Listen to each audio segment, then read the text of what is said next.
வணக்கம். என் பெயர் ஹேமாஸ்ரீ. நான் 6ஆம் வகுப்பு படிக்கிறேன். என் பள்ளியின் பெயர் அரசு உயர்நிலைப் பள்ளி, கண்ணப்பசுவாமி நகர். என் மாவட்டத்தின் பெயர் சென்னை.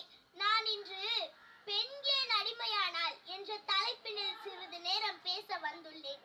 தலைமையின் பெருமையே, திறமையின் சிகரமே, கந்தங்களை தாண்டிய தாய்மொழியே, இலக்கணங்களில் செம்ம சொப்பனமாய் இருக்கக்கூடிய சங்கத்தமிழின் பெருமையே, பிற அன்புக்கூறின் அமுதே, தேனே, மானே, கலைகளின் களஞ்சியமே, தமிழ் சான்றோர்களின் காதலியே, தாயே, என் அன்பே, என் அடையாளமே, என் அற்புதமே, என் நாருயிரே, அல்ல அல்ல குறையாது அமுத சுரபியே, தாயே தமிழே, உன்னை வணங்கி துவங்குகிறேன். பெரியார், இந்த ஒட்டுமொத்த சமுதாயமே மூட நம்பிக்கைகளினாலும் மத நம்பிக்கைகளினாலும் முடங்கி கிடந்த போது, ஒட்டுமொத்த மனித இனமே சாதிய கொள்கையினாலும் சமாதான கொள்கையினாலும் ஒரு குறிப்பிட்ட சமூகத்தை ஒடுக்கி வைத்த போது, அவற்றை எல்லாம் கண்டு வெகுண்டெழுந்த போது, பகுத்தறிவு கண்கொண்டு எல்லாவற்றையும் பாருங்கள், பகுத்தறிவு மட்டுமே மனிதனை மேம்படுத்துவதற்கான பாதை என சொன்னவர் நமது பெரியார்.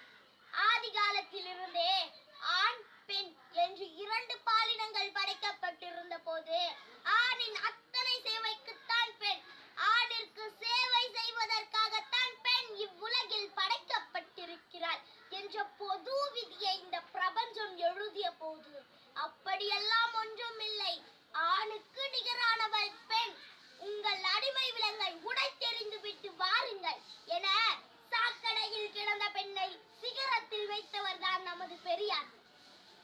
இந்த சமுதாயம் பெண்ணை எப்படியெல்லாம் அடிமைப்படுத்தியிருக்கிறது நண்பர்களே.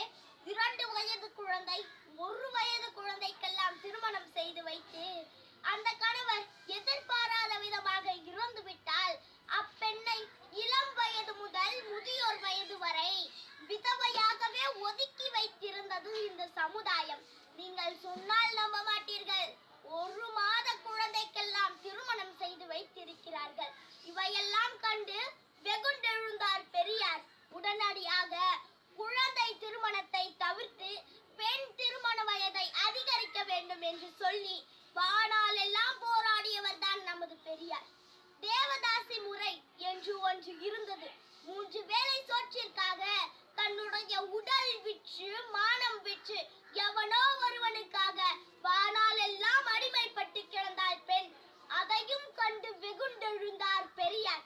உடனடியாக தேவதாசி முறையை ஒழிக்க வேண்டும் என்று சொல்லி தேவதாசி ஒழிப்பு மாநாடு, விபச்சார ஒழிப்பு மாநாடு என்று தங்களின் உரிமைக்கு அவர்களே குரல் கொடுக்க வேண்டும் என்று எண்ணி அவர்களை வைத்தே போராட வேண்டும் என்று போராட வைத்தவர் தான் நமது பெரியார். அதனால்தான் நாங்கள் அனைவரும் இன்றைக்கு பெரியாரை போற்றுதலுக்குரியவராக பார்க்கிறோம்.